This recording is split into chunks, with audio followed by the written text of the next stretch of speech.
근데 이까지 구원, 내 진작에 구원 받아가지고 죽기 전에 받아야 되는데 막 너무 빨리 받아가지고 막 수고하고 그래요?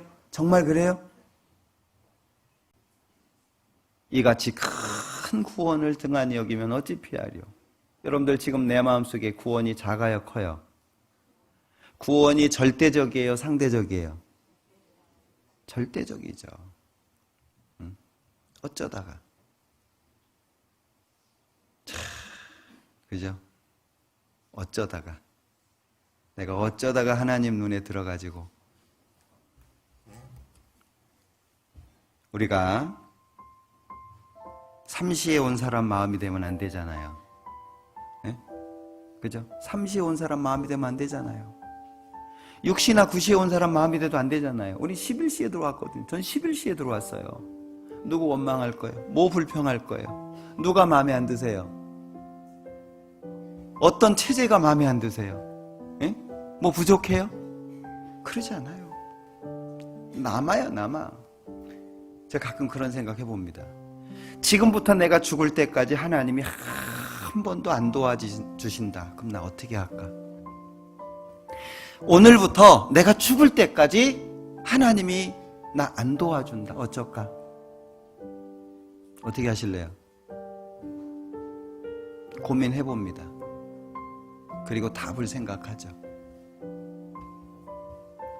그래도 주님 안에 있어야지. 그래도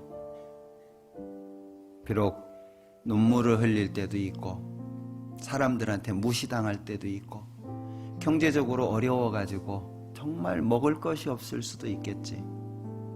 때로는 육신의 질병이 들어서 삶이 짧아질 수도 있겠지. 어떤 경우에는 아무도 없는 허허벌판에서 혼자 외로워할 수도 있겠지. 그래도 주님 안에 있어야죠. 그래도 내가 이 세상에 그렇게 큰 사람이 안 돼도 내가 하는 일이 그렇게 크지 않다라고 할지라도 비록 주님의 그 눈에서 제외된다 할지라도 그래도 주님 안에 있어야 되겠죠. 우리 가운데 자기를 위해서 사는 자도 없고 자기를 위해서 죽는 자도 없다. 살아도 주를 위하여 살고 죽어도 주를 위해서 죽는다. 왜? 나는 살아도 죽어도 주님 거니까. 뭐가 더 필요할까요? 내가 그렇게 갖고 싶어 했던 거, 그렇게 원해서 기도했던 뭐가 필요할까요? 이미 주신 것만으로 충분한데 11시입니다. 11시. 나는 지옥 가야 마땅하고 나는 이 세상에서도 미약한 존재입니다. 나는 이 세상에서도 아무도 알아주지 않아요. 근데 주님이 보셨어요. 기가 막히게 그 타이밍에 정말 기가 막히게 그때 그 시간에 만약에 그 시간에 주님이 나를 안 보셨다면 그죠? 만약 그 시간에 주님이 나를 안 보셨다면 내가 이 자리에 있을까요? 그 기가 막힌 타이밍에 그 기가 막힌 타이밍을 위해서 주님이 얼마나 기다리셨을까요? 나를 내가 그렇게 반대하고 하나님이 원치 않는 길로 걸어가고 그렇게 죄를 짓고 나 잘난 맛에 살고 있는 그 시간에 주님이 얼마나 그 시간에 나를 안타깝게 기다리고 계셨을까요? 그게 너무 가슴이 저렸어요. 내가 뭔데? 나 같은 게 뭔데? 주님을 위해 살 수밖에 없지 않아요? 제가 시작할 때 말씀드렸잖아요. 예수님이 하나님이고 그 예수님이 나를 위해서 죽은 것이 틀림없다면 내가 주님을 위해서 어떠한 큰 희생을 치룬다고 해도 결코 크지 않다. 크다고 할 수 없다. 어떤 게 클까요? 신앙생활 해오면서 손해봤어요. 예수 믿기 때문에 손해볼 수 있어요. 신앙생활 해오면서 누구한테 비난 들을 수도 있어요. 마음이 상할 수도 있죠. 신앙생활 해오면서 손가락질 받을 만한 경험할 수도 있어요. 신앙생활이라고 하는 것이 결코 쉽지 않으니까요. 그렇다고 내가 주님을 향한 마음을 바꿀까요? 그렇다고? 그럴 수 없어요. 누가 뭐라고 얘기해도 내가 있는 이 길은 내가 있어야 되고 내가 가야 되는 그 길이에요. 이 길 끝에는 우리 주님이 계셔요. 그때 안아주시겠죠? 잘했다고, 잘 참았다고. 그때 우리가 알 거예요. 나보다 더 힘들고 나보다 더 간절하게 나를 기다리셨다는 거. 그때 알 거예요. 내가 한 것은 아무것도 없고 주님께서 배후에 다 하셨다는 거, 그때 알게 될 겁니다. 은혜예요, 은혜. 두 글자밖에 안 돼요. 두 글자밖에 안 되는데 그 은혜라는 두 글자가 가슴이 아파요. 그 은혜라고 하는 두 글자가 가슴이 저려요.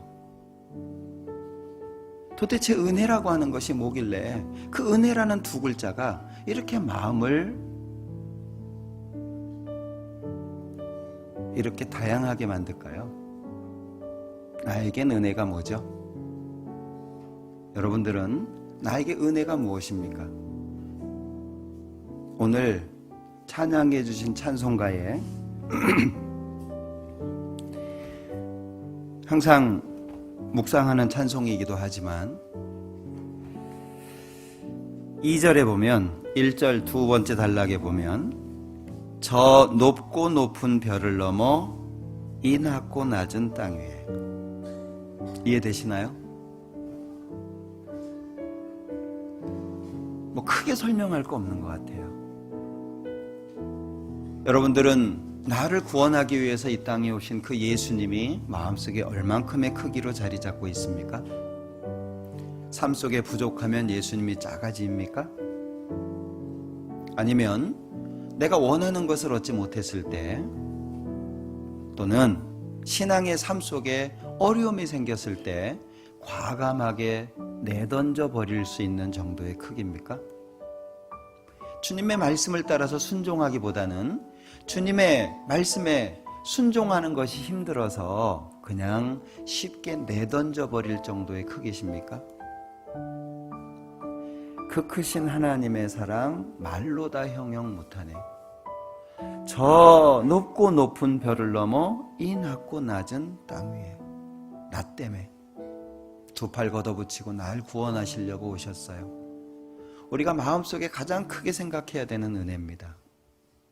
무엇으로도 바꿀 수 없는, 어떤 상황 속에서도 줄어들지 않는, 시간이 아무리 흘러도 결코 작아질 수 없는, 나를 위해 죽어주시러 이 땅에 오셨어요. 모든 걸 다 던지고. 그게 고린도후서 8장 9절 말씀입니다. 찾아보죠. 같이 읽어봅니다. 우리 주 예수 그리스도의 은혜를 너희가 알거니와 부요하신 자로서 너희를 위하여 가난하게 되심은 그의 가난함을 인하여 너희로 부요케 하려 하심이니라. 우리 주 예수 그리스도의 은혜를 너희가 알거니와. 우리가 자녀를 키울 때 다른 집의 자녀에 대해서 말하기가 쉽지 않잖아요. 왜 애를 저 모양으로 키우고 왜 애를 저렇게 하고 말 쉽게 못합니다. 왜? 내 아이를 내가 제대로 키울 수 없거든요. 어쩌셔요? 남의 집 아이에 대한 판단이 크시나요? 사실은 자녀 교육에 대한 문제는, 제가 자녀 교육에 대한 시간도 갖고 그랬지만 전 자격이 없어요. 왜? 제 자녀도 제가 어떻게 될지 장담 못해요. 그러지 않아요? 그래서 신앙생활 속에 사랑이 필요한 거예요. 내가 지금까지 잘 살아왔다고 앞으로도 잘 살까요? 하나님의 은혜였어요. 내가 이제까지 이 자리에 앉아 있을 수 있었던 건 하나님의 은혜였어요. 내가 특별한 걸 깨달아서가 아니에요.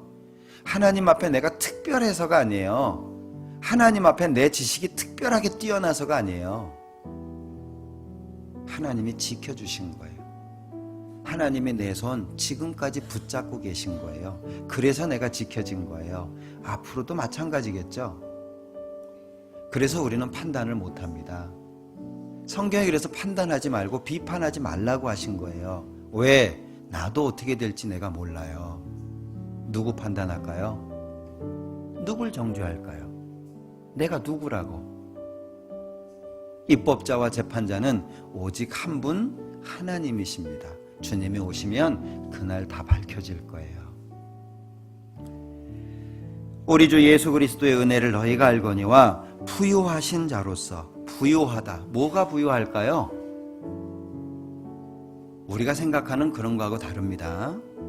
이게 세상적인 부요가 아닙니다. 그가 부요하신 자로서 너희를 위해서 가난하게 되셨다. 예수님이 부자였는데 가난하게 됐대요. 그럼 예수님이 뭔 부자예요? 그는 하나님이십니다. 우주 만물을 창조하신 분이에요. 유일하신 분이에요. 우리가 여호와를 의미할 때 LORD 줄을 씁니다. 로드라는 단어를 씁니다. 그 로드는 존재하는 모든 것 가운데 가장 최상층이에요. 비교 불가합니다. 무엇으로도 하나님과 비교할 수 없습니다. 그분이 육신을 갖고 이 땅에 오셨어요. 그분이 작은 일입니까? 여러분들 생각해 보세요.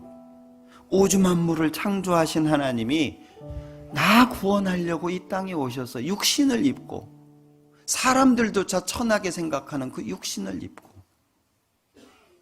여기 고린도후서 8장에 우리 주 예수 그리스도의 은혜를 너희가 알거니와 부요하신 자로서 너희를 위하여 가난하게 되심은 그가 가지고 있었던 부요는 물질적인 게 아닙니다. 느껴지시죠? 모든 것을 초월한 겁니다. 그게 그분의 부입니다.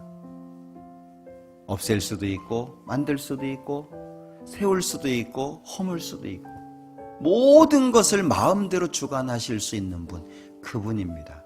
그분이 다 버렸어요. 그분이 이 땅에 오셔서 침뱉음을 당했습니다. 주먹질을 당했습니다. 피곤하셔가지고 밧줄을 베개 삼아 주무셨어요. 신은 하나님은 졸지도 않고 주무시지도 않습니다. 주무셨어요. 우물가에 앉아서 쉬셨습니다. 피곤하셨습니다. 배가 고프셨습니다. 다 버리고 육신을 갖고 이 땅에 오셨어요. 먼 길을 갈 필요가 없습니다. 하나님은 생각하면 그 자리에 계시니까. 하나님은 인간처럼 걷지 않으십니다. 근데 그분은 걸어 다니셨어요. 그리고 그분은 밧줄을 베개 삼아 주무셔야만 했습니다. 그리고 그분은 행로에 피곤하시니까 우물가에 앉아서 쉬셔야 됐어요. 누구 때문에? 누구 때문입니까? 나 때문에. 채찍질을 당하고 십자가를 지고 골고다를 향해서 올라갑니다. 손에 못이 박히고 발에 못이 박히고 머리에는 가시면류관이 씌워지고 옆에는 창이 찔렸습니다. 오전 9시에 달려서 오후 3시에 죽으셨어요. 6시간이라고 하는 긴 시간 동안 온몸에 있는 물과 피를 다 쏟으셨습니다. 그리고 다 이루었다 하셨어요. 다 이루었다라고 하는 걸 저는 개인적으로 내가 이렇게 너를 사랑했다라고 바꾸어서 저는 생각합니다. 그래서 십자가를 볼 때마다 십자가 위에 있는 것이 예수님의 팔처럼 보여요. 십자가를 볼 때마다 예수님이 고난당하신 모습도 보여지지만 십자가를 볼 때마다 그분이 팔을 벌려서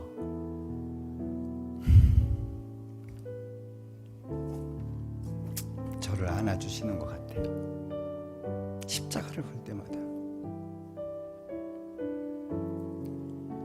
그분을 거부할 수가 없죠. 그분을 안 따를 수가 없어요. 그죠? 어떻게 그분을 무시할 수 있고 그분이 싫어하는 것에 마음을 둘 수 있겠어요? 그분이 팔 벌리고 나를 향해서 있는데 똑같이 항상 그분이 나를 향해서 팔을 벌리고 있는데 내가 어떻게 세상을 보겠어요? 내가 조금 힘들다고 그 팔 벌리고 있는 주님을 어떻게 외면하겠어요? 그럴 수 없어요. 그분은 다 버리고 이 땅에 오셨습니다. 이유가 있죠. 우리 주 예수 그리스도의 은혜를 너희가 알거니와 부유하신 자로서 너희를 위하여 가난하게 되심은 그의 가난함을 인하여 너희로 부욕케 하려 하심이니라. 가난해지셨어요. 정말 나 때문에 나를 부욕케 하려고. 우리 이거 잊을 수 있을까요? 결코 잊을 수 없어요. 그래서 이미 주신 은혜로 족합니다. 이미 주신 은혜가 충분합니다. 이미 내가 가지고 있는 은혜가 주님 오실 때까지도 충분합니다. 우리 주님 오실 때까지 마음 편치 말고 정말 주님의 은혜 많이 느끼시기를 바라요. 많이 고민하시기를 바랍니다. 단순히 예수님의 내재 위에서 피 흘렸다는 거 말고 그분의 마음을 이해하려고, 그분의 의미, 그분이 이 땅에 오신 그 애절한 그 마음을 내 마음과 연결시키려고 노력해 보시면 좋을 것 같아요. 별로 중요한 것에 마음 뺏기지 말고요. 우리 교리 잘 몰라도 돼요. 응? 교리 다 알아가지고 신령해지는 거 아니에요. 뭐 특별한 거 깨달아가지고 신령해지는 거 아니에요. 주님이 나를 얼마나 사랑하셨는지, 주님의 마음이 내 마음에 연결될 수 있다면 우리 다 놓을 수 있어요. 놓으면 편하잖아요. 내려놓으면 편하잖아요. 그죠? 내가 붙잡고 있는 거 내려놓으면 편하잖아요. 네. 주님 앞에 은혜 받은 사람답게 살면 좋겠습니다. 기도하죠. 우리를 사랑하시는 자비로우신 주님 감사합니다.